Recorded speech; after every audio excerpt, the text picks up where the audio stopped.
Eu inicio a minha fala essa noite nessa direção, porque eu percebo que às vezes,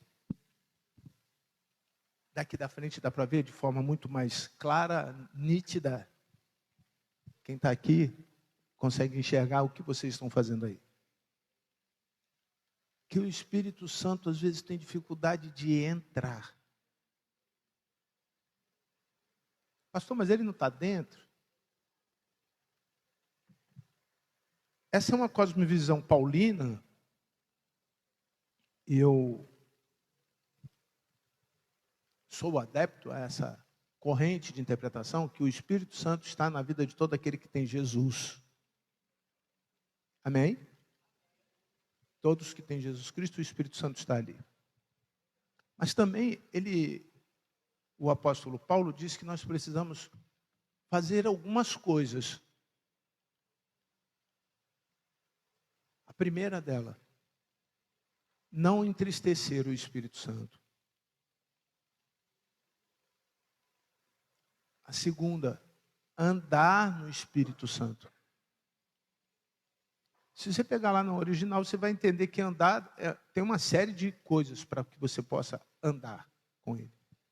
E como a língua portuguesa ela tem essa forma muito diversificada de interpretar, e nós chamamos isso de hermenêutica, que é a arte da interpretação bíblica.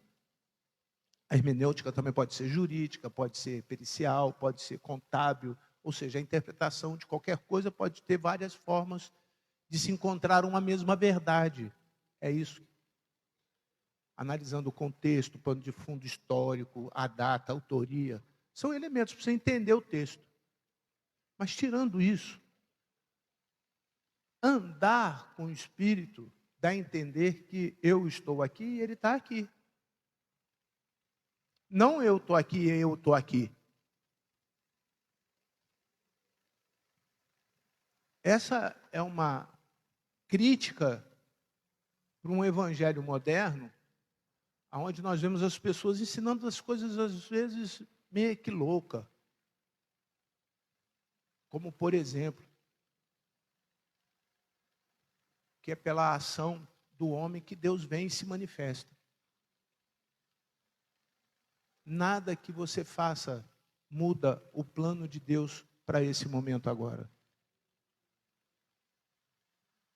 E eu ainda vou mais além. Já está escrito. Já está pré-definido por ele esse momento de agora. Mas além de eu não entristecer e andar, eu preciso me encher. Eu preciso me encher do Espírito Santo. Tem textos bíblicos para isso, tá? Andar, não entristecer. E me encher. Mas quando, aí, é por isso que eu pedi para os irmãos ficarem aqui do louvor. Nós vamos cantar daqui a pouco de novo. Quando você vê 80% da igreja cheio de um negócio que não tem explicação, você olha para um lado, a pessoa está ali, ela está encarnada no que ela está cantando. Santo, tu és incomparável. Ou seja, tu pegou o que estava do lado e fez o quê? Colocou dentro. Aí, aquele vazio, que tem gente vazia. Passou o domingo todo pensando na segunda-feira. Preocupado com a porção de coisa da segunda-feira. É exame, é remédio, é o trabalho. E olha, é muita coisa. Mas ele pega aquilo que está do lado, que não é nosso, e entra. Irmão, eu posso considerar uma atmosfera favorável neste lugar para Deus operar os milagres que Ele escreveu essa noite para você. É perceptível. A pessoa não se vê, mas Deus está vendo você. Deus está vendo você. Tem momentos em que eu fico ali, infelizmente, vendo e falando, Senhor, o que está no coração daquela pessoa agora? Aí eu vejo o outro, Senhor, e aquele? E Deus vai falando de uma maneira tão extraordinária, que a cada momento, a sua graça é inevitável. Como é bom sentir o amor de Deus. Feche os seus olhos. Vamos pedir para que o Senhor aproveite esse momento de favorável para Deus fazer alguma coisa por mim. Esse momento em que eu me deixei envolver pelas coisas espirituais. E que agora, por intermédio da sua palavra, Senhor, o Senhor atinja o nosso coração. Tome, Senhor Deus, lugar no nosso coração. Aquele lugar que nós não conseguimos abrir espaço para nada. Porque é teu. E somente o Senhor pode ocupar. Em nome de Jesus. Amém. Abra, por favor, sua Bíblia. Nós vamos ler o texto que lemos pela manhã, lá no livro de Josué, capítulo 1, versículo 8. Primeiro, nós vamos só ler esse versículo, depois nós vamos falar em Hebreus, capítulo 11, como foi mencionado. Foi mencionado isso.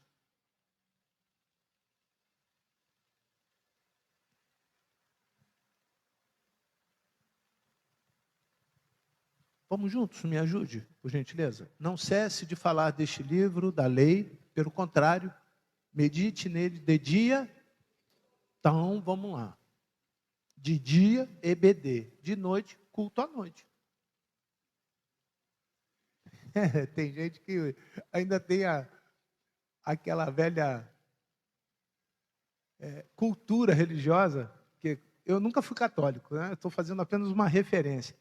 E aí eu fui na missa de manhã, não preciso ir na missa de noite, eu já fui de manhã. É só uma referência, tá, queridos?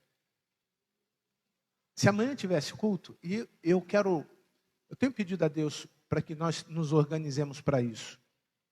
Eu tive, numa atividade dessa minha, eu fui numa determinada igreja e tinha lá a segunda-feira do avivamento. Eu falei, eu vou fazer esse negócio lá na igreja.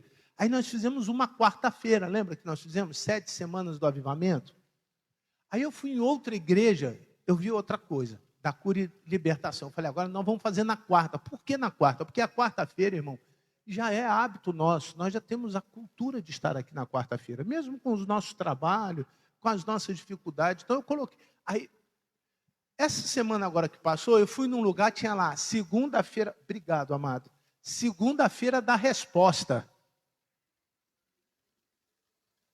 Aí eu falei, então nas próximas quartas-feiras lá na igreja, eu vou sugerir à igreja nós fazermos o quê? A quarta-feira da resposta.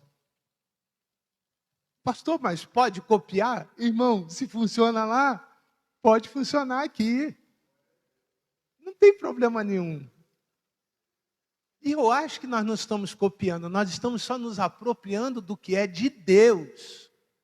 Porque a igreja lá, independente se é a igreja do Deus vivo, se é a igreja universal, se é a Assembleia de Deus, se é presbiteriana, se é congregacional, qualquer uma, todas são de quem? Do Senhor. Mas não vai começar na próxima quarta-feira, não. Nós vamos nos organizar, tá? Mas nós vamos ter a quarta-feira da resposta. E o que eu penso? Por isso eu estou parado aqui, medita nele de noite. Que nós podemos pensar em coisas e trazer como sugestões. Pastor, eu fui em tal lugar e fui abençoado. Hoje, por exemplo, nós ganhamos 2 plaquinhas. Daqui a pouco, num momento especial, não hoje, acredito que o irmão vai organizar isso. Você vai ver que coisa interessante. Mas precisa botar em prática. Você precisa pegar essas coisas que você meditou, que Deus colocou, Em alguns conjuntos de doutrina, a pessoa fala assim, Deus me revelou, amém. Então traz para mim, traz para a igreja. Pastor, Deus me revelou um negócio. Qual o negócio? Vamos ver se é para a igreja. Se for para a igreja, vamos fazê-lo. Se for para você, fica para você. E se não for de Deus, se você vier falar comigo, eu vou falar, irmão, isso não é de Deus. Pastor, eu tive um sonho, quero colocar em prática o meu sonho. Traga para mim. Vamos ver se esse sonho é do Senhor. Se for para a igreja, vamos sonhá-lo. Vamos sonhar juntos. Se for para você, vamos orar para que o Senhor cuide para que isso aconteça. E se não for do Senhor, eu vou dizer para você, esse sonho não é do Senhor. Não tem outro caminho. A igreja não tem outro caminho a não ser Jesus.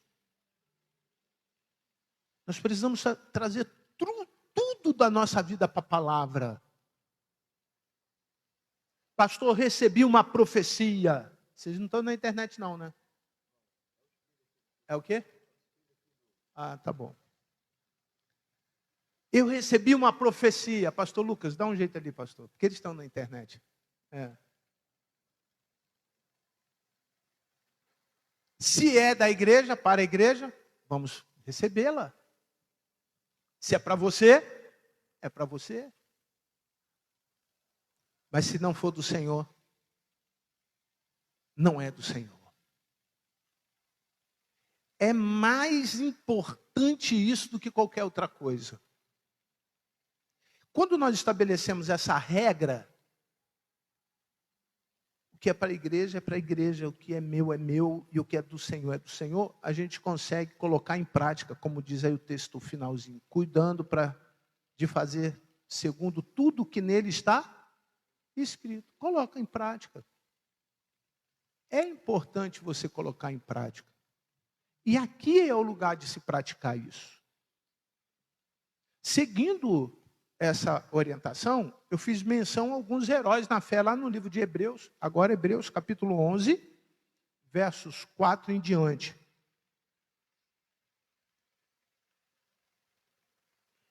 Hebreus 11, de 4 até o verso 7. Diz assim: pela fé, Abel ofereceu a Deus, então o primeiro personagem aí quem é? Abel ofereceu a Deus um sacrifício mais excelente do que Caim. Então a oferta de Abel era como? Excelente. Nós falamos um pouquinho disso pela manhã. Pelo qual obteve testemunho de ser o quê? Justo. Além de excelente, ela era justa. Era uma oferta medida. Tinha medida. Não era de qualquer forma, não. Tinha uma forma. Tendo a aprovação de Deus quanto às suas ofertas, ou seja, além de ser excelente, além de ser justa, ela foi o quê? Aprovada. O resultado do que eu fiz imediatamente tornou-se visível. Por meio da fé, mesmo depois de morto, ainda o quê? Fala. Eu posso concluir com você que a oferta fala? Posso? Está ali? Se a gente cortar tudo ali, a oferta fala? A minha adoração fala? Fala? O que você está fazendo aqui essa noite fala? Só que eu preciso me preocupar o que eu estou falando. Eu preciso me preocupar o que é que eu estou comunicando com o que eu estou falando. Primeiro, se as pessoas estão entendendo, depois se tem significado, se tem princípio, se tem valor, se tem preço. Eu preciso identificar isso no texto. Diante do que está acontecendo, é que torna muito mais claro esta manifestação de Deus através da minha obediência. Não é obedecer simplesmente porque obedecer, porque vira uma regra sem um fundamento e nos tornamos legalistas. Se o primeiro momento em que o texto lá em Josué 1:8 diz, guarda a lei, e se eu obedeço por obedecer, é legalismo. Mas a regra para não se tornar legalista, querer que a coisa aconteça exatamente como está escrito, oferecer a Deus um sacrifício excelente. precisa ser o melhor. Eu pergunto para você, você tem feito o seu melhor para Deus? Você tem dado o seu melhor? Quando pensamos em oferta, alguns, de uma maneira assim muito leviana, acham que está se tratando de dinheiro, né? Interessante que Jesus não teve problema com dinheiro. Algumas vezes ele deixou claro de que a dependência dele era 100% de Deus. Estavam todos preocupados com dinheiro, e Jesus falou assim: por que vocês andam ansiosos pelo que é a vez de comer e de vestir? Vocês não sabem, pois, que sois mais, ou valem mais do que 2 andorinhas? Vocês sabem que vocês valem muito mais. E olha, o Pai que está no céu vestiu com beleza maior do que de Salomão. Comparou o que Deus fez pela andorinha ao grande e majestoso rei Salomão. Imagine por vocês. E ele termina aquele texto ele dizendo que nós somos filhos de Deus. Então não fique ansioso por isso. Essa não deve ser a sua preocupação. A sua preocupação, nesse momento, precisa ser se está tendo qualidade o que você está dando aqui ao Senhor. Se não der esse sentimento ao que você está entregando ao Senhor, não vai ser justa a sua oferta. Deus não vai aplaudir o que nós estamos fazendo, receber, aprovar o que nós estamos fazendo. Por isso, se eu ofereço um sacrifício e entendo que esse sacrifício é prova do meu amor ao Senhor, esse sacrifício precisa ser a minha obediência ao Senhor. Amém? Você tem obedecido ao Senhor com qualidade? Você consegue dizer ao Senhor hoje: Senhor, olha, eu achava que era bom, mas eu fui medido hoje. E o Espírito Santo me fez entender que eu preciso melhorar. Eu preciso dar com mais qualidade o meu tempo para o Senhor. Eu preciso ter mais tempo de dedicação da minha vida ao Senhor. E olha, Senhor, eu vou fazer uma coisa. Agora é um voto que eu estou fazendo com o Senhor. Quando eu estiver na sua casa, eu vou ter reverência à tua palavra. Eu vou dar importância ao que está sendo feito lá. Eu vou querer ouvir de fato o que estão dizendo naquele lugar, porque único e exclusivamente são coisas que vêm do céu para a minha vida. Eu não vou dividir o meu ouvido, a minha atenção com coisas que não são boas. Faça esse voto ao Senhor. Despolua o seu ouvido. Despolua a sua mente. Despolua os seus olhos. Pelo menos por alguns instantes. Se nós não acostumarmos a enxergar Deus, Deus passa e a gente não vê. Deus fala e a gente não ouve. Deus está agindo e não nos atinge.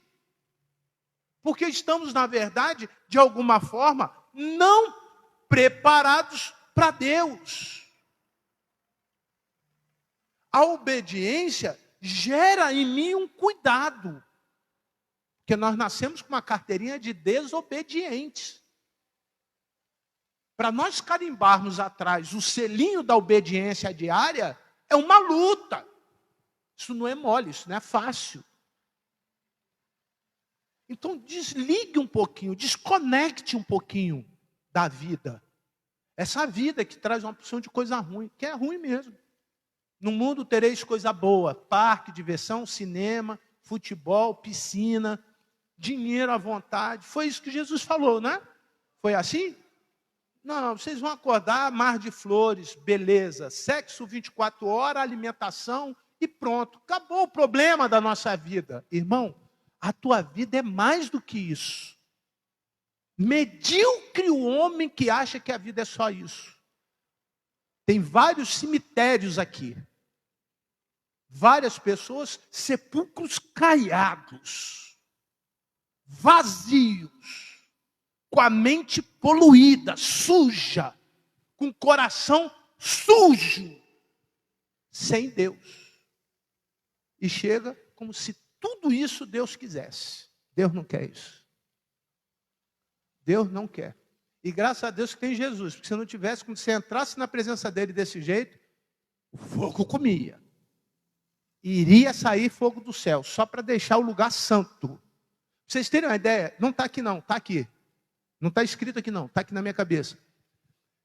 Quando eu vejo o tabernáculo, quem já estudou o tabernáculo, o pastor Luiz, lembra disso. O povo ficava lá fora, não tinha nem lugar onde Deus estava. Somente um entrava de costa e amarrado. Se ele demorasse a sair, tinha um sininho. Os caras ficavam com a cordinha lá. Para que ele entrava na presença de Deus? Para pedir perdão pelo pecado de quem? Primeiro dele, depois do povo. Levava oferta. Se ele demorasse muito, teve um profeta na Bíblia que demorou, o nego saiu puxando o cara estava vivo. Ele tinha caído porque era a presença de quem? Aleluia. Era a presença de Deus. Mas eu quero voltar aqui. E o cara amarradinho. E o sininho, irmão. Os caras iam balançando para ver se o sacerdote estava o quê? Vivo. Eu posso agradecer aos irmãos que todas as vezes, quando eu termino o meu culto, eu estou vivo. Posso agradecer isso aos irmãos. Porque não seria pelo pecado dos irmãos que eu morreria. Eu posso morrer pelos meus pecados. Não pelo seu pecado. Quem morreu pelo seu pecado chama-se Jesus. Por isso que ele entrou. Entrou na morte. E ao terceiro dia, meu irmão, não fui eu que tirei ele de lá, não. Foi o poder do Pai. Ah, Senhor, foi o poder de Deus que tirou o nosso Senhor da morte para garantir a vida que eu preciso. E não é essa vida que muita gente quer levar, não. Mas a segunda coisa que eu quero destacar, e agora entra um outro personagem, um personagem que você também conhece, está no verso 5. Versículo 5.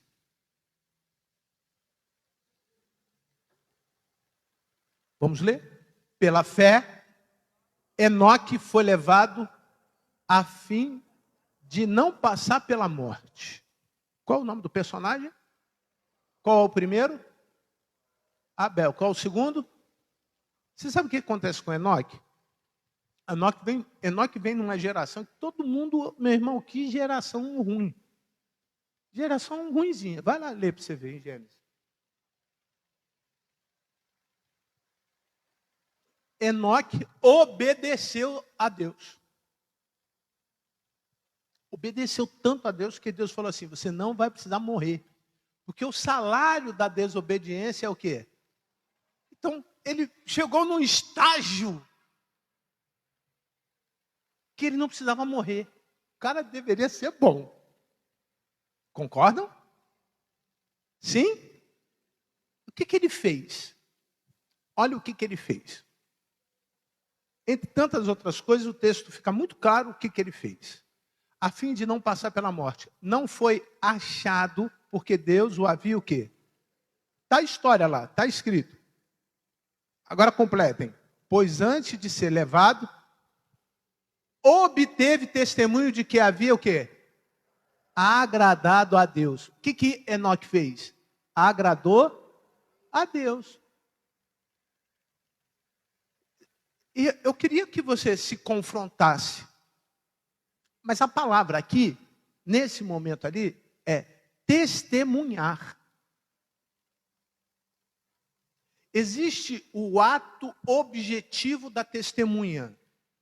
O que significa isso? É aquele que vê alguma coisa. E aí o juiz entende que precisa que alguém que viu alguma coisa conte a história. Esse é um momento muito particular da testemunha, quando ela é ouvida. E ela é ouvida. Mas chega um determinado momento em que o juiz ou uma das partes diz assim: eu gostaria de fazer algumas perguntas para a testemunha. E são feitas algumas perguntas para verificar se o que ela está falando que viu é verdade. Se é verdade, pede-se da parte para que fique consignada a declaração da testemunha em ata. Ou seja, eu vou pedir para que alguém escreva lá e seja considerado verdadeira aquela declaração. Mas também tem testemunha que não precisa falar nada. Quer ver um exemplo? Alguém passou a porta da igreja e atropelou um rapaz de bicicleta e ele teve um membro do seu corpo amputado. Você precisa que o cara fale, eu fui e tive meu membro amputado? Não precisa, porque se você olhar, você vai identificar que o que ele está falando, ou pelo menos que ele precisava falar, já está o quê? Visível. Irmão, Enoque, ele não precisava falar e nem ninguém comprovar se era verdade, não. Todo mundo olhava para a vida dele e via que ele agradava a quem? A Deus. Então não era um testemunho subjetivo, era um testemunho objetivo. Pergunto, as pessoas com quem você anda, sabe, vou perguntar assim, muito superficialmente, que você é da Igreja Batista Central do Rio de Janeiro, situada na Rua Catumbi, número 89? Sabe? Você já convidou alguém? Você já disse, domingo pela manhã, às 10h30, tem culto na minha igreja, vamos lá. Isso é testemunho. Na sua rede social, os mais novos que adoram, sabe? Sabe que você é crente? Ou não pode saber por conta do seu mau testemunho? Ou não pode saber porque você faz coisas que não agrada a Deus? Ou não pode saber porque vai te comprometer com aqueles bons amigos da rodinha, no trabalho, comendo hambúrguer, tomando açaí, ou enfim, qualquer circunstância da vida. As pessoas sabem que você está, nesta vida, comprometido em agradar ao Senhor. E eu vou mais além. Testemunhar, Jesus disse que é uma missão. Agora que eu tenho Jesus, eu não tenho mais outra coisa para fazer na vida a não ser o quê? Testemunhar de Jesus, falar de Jesus, anunciar Jesus, comunicar Jesus, expressar a minha vida toda dizendo que eu amo Jesus. Você tem feito isso? Como você tem feito isso? Qual o resultado do seu compromisso com o Evangelho? Vamos fazer uma análise rasa. Uma análise rasa. O que é uma análise rasa? Superficial. Quantas pessoas você trouxe, falou de Jesus, conduziu ao batismo, acompanhou na vida cristã, e ela começou a fazer a mesma coisa que você? Nos últimos 10 anos. Não é a semana passada, não. Nos últimos 10 anos.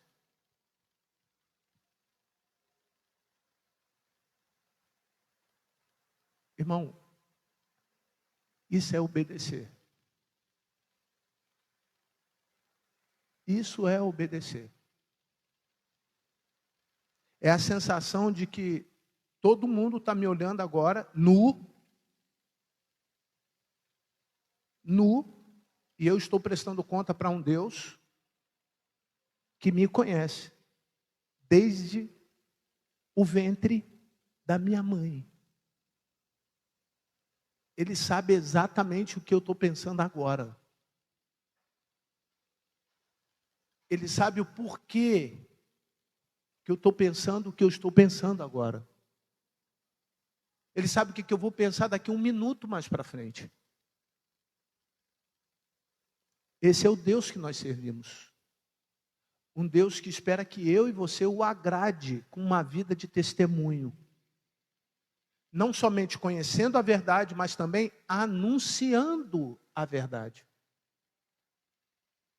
Não somente retendo conhecimento, guardando conhecimento. Tem gente que é uma biblioteca teológica. Você fala, ele sabe o versículo bíblico. Ele consegue pregar sobre vários temas. Ele abre o dicionário bíblico, ele sabe definir quais são os melhores argumentos para defender as melhores teses teológicas. Mas ele chega em casa, ele não consegue amar o filho dele. Ele não respeita a esposa. Se ele tem algum animal, ele não sabe nem qual é o valor que tem um pet em casa. os vizinhos não gostam dele. Não é porque ele não gosta da música que é tocada lá fora, ou porque ele não toca os tambores que todo mundo toca. Não, é porque ele é antipático. Ele obriga as pessoas a crerem de um Deus que Deus não é mais daquele jeito. Ele impõe a religião como sendo a maneira de ser salvo, e ele mesmo não está salvo. E olha que muitos destes falam línguas, têm dons espirituais, fazem coisas que você acha que é de Deus, mas não é de Deus. Não é de Deus. Quem testemunha não julga. E a maioria dos que estão nessa condição julgam. A maioria que está nessa condição quer ser maior. A maioria quer ser o primeiro. A maioria tem um orgulho exacerbado. Vou trocar a palavra exacerbado. Orgulho grande. A maioria é presunçoso. A vaidade é igual perfume. Você chega perto dele, o cheiro está lá. Vaidoso. Se tirar a posição dele da igreja, ele não vem mais. Se disciplinar ele na igreja, ele fica de bico. Se der a ele alguma coisa para que ele seja corrigido segundo a doutrina do Senhor, ele vai embora da igreja. Fala, não, eu vou ficar aí não. Para que eu vou ficar num lugar onde eu fico achando... É assim. Essa igreja em que nós vivemos. Não é só essa aqui não. É uma porção. E o pior é que tem uma porção de liderança assim. Uma porção de gente megalomaníaca, doente, achando que Deus está abaixo deles e eles querem mandar em Deus, tornar Deus submissos e servos, operadores daquilo que é da vontade dele e não daquilo que é da vontade do Senhor. Cuidado, meu irmão. Cuidado com isso. Mas por fim, e a última coisa que eu gostaria de destacar, está no verso seguinte, o verso 6 e 7. De fato, sem fé é impossível o quê? Agradar a Deus, porque é necessário que aqueles que se aproximam de Deus creia que Ele existe. Então é fácil você agradar a Deus. Primeira coisa que está escrito ali, você tem que crer na existência de quem? Aí, quando eu creio num Deus, eu sei que é Ele que é o Senhor. Se eu creio nesse Deus, eu sei que é Ele que julga, porque Ele é Senhor do reino. Então o juiz é Ele. Não sou eu, não tem que ficar falando, irmão, irmã, fez isso, fez... Não sou eu não, é Ele. Mas vamos lá. E se aproxima dele e crê, e recompense os que o buscam. Então, eu preciso me aproximar de Deus, de maneira em que Ele, Deus, perceba que existe essa intenção de eu me aproximar dele. E o buscar. Mas o verso seguinte me dá mais uma coisa. Olha só o que está escrito. Por favor. Pela fé, mais um personagem. Qual é o primeiro personagem? Abel. O segundo?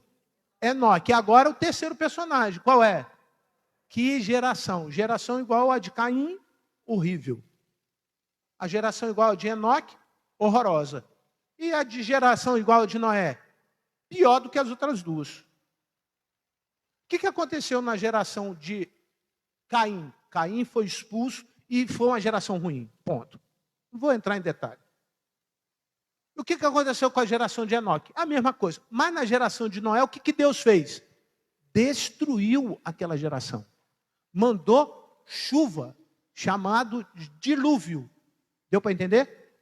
Então era uma geração pior do que as que estavam anteriores. Concordam comigo? Teoricamente, isso deu uma paginada na nossa mente, dizendo assim, não, igual a Abel eu consigo. Qual era a característica da oferta de Abel? Só recapitulando, excelente, eu vou fazer minha oferta excelente, beleza. Igual a geração de Enoque, como que era o testemunho de Enoque? Agradava a quem? O testemunho de Enoque? Agradava a Deus, beleza, eu vou fazer isso. Agora Noé, caramba gente, olha o que acontece.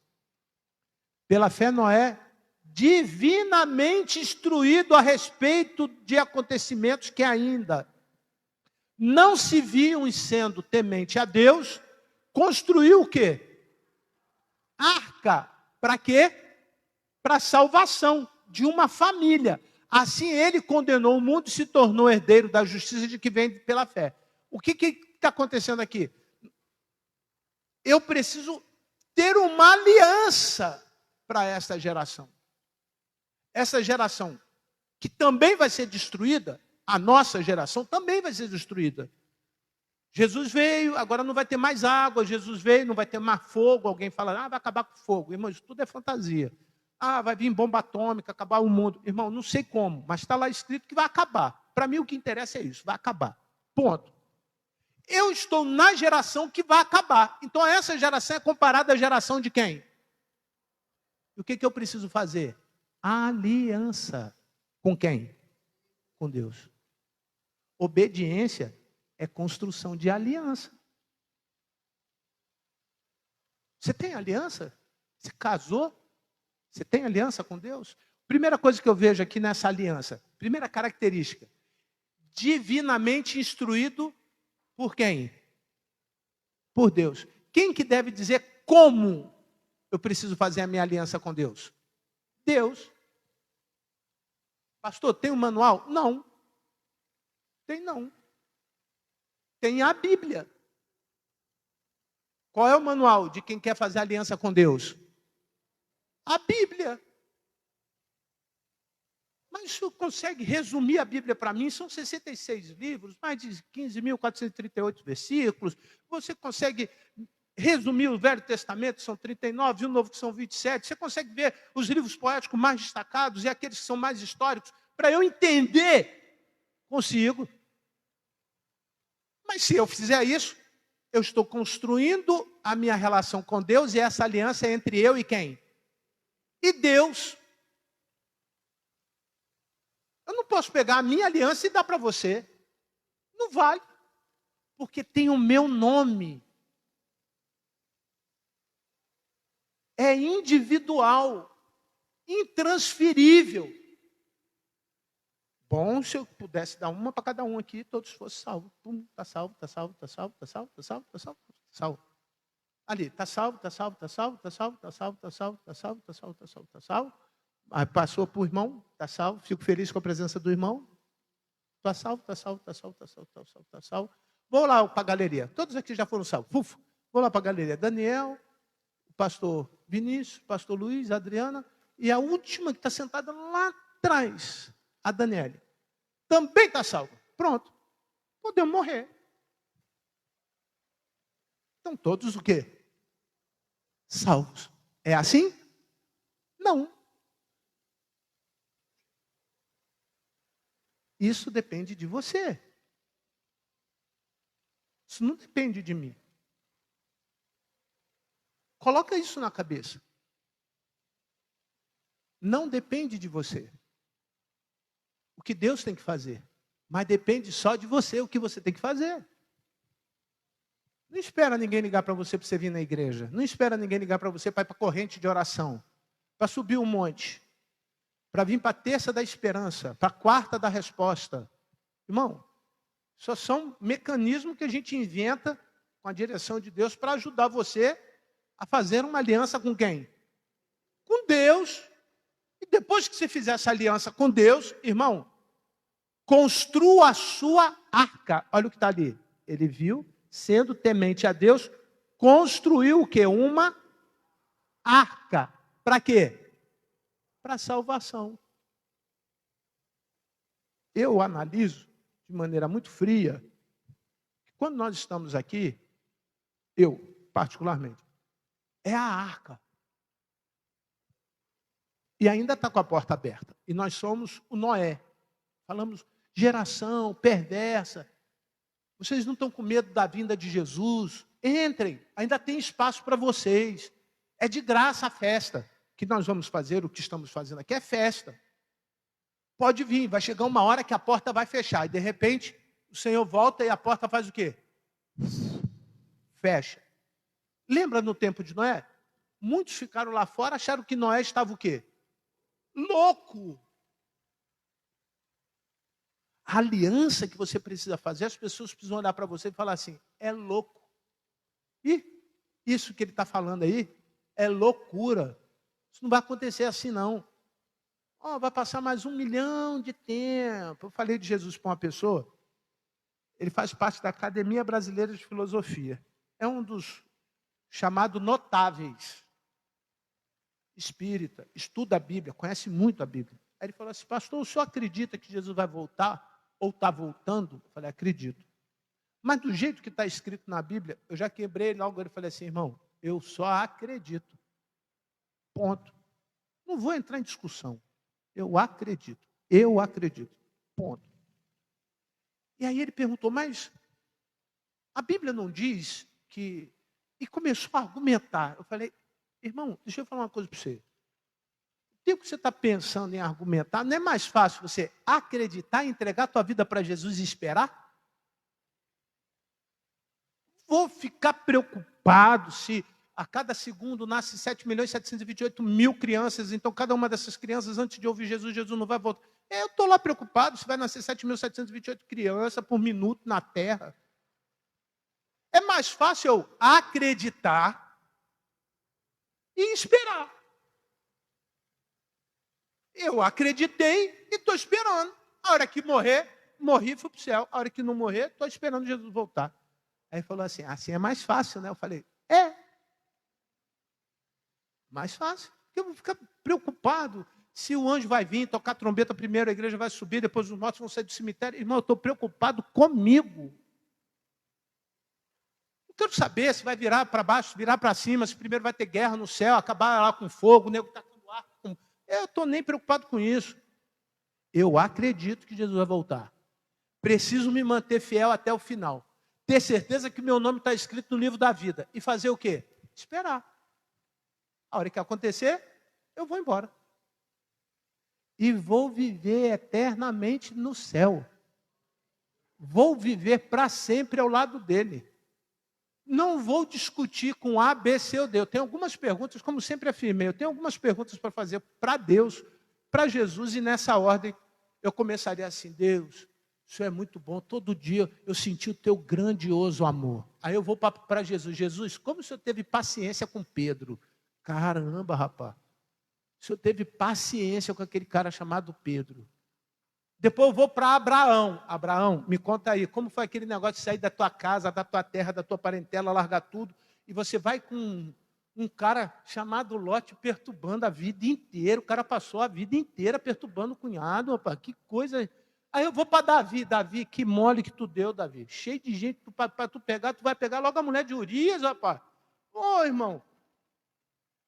Eu vou perguntar, vou passar a eternidade tirando as minhas dúvidas. Eliseu, como é ter porção dobrada do maior profeta do Velho Testamento? Alguém sabe responder isso que eu estou perguntando? Se sabe, fica, irmão. Me chama do lado e fala, pastor, vou te dar todas as suas respostas. E eu vou falar, obrigado. Mas quando chegar no céu, eu quero ouvir de Deus.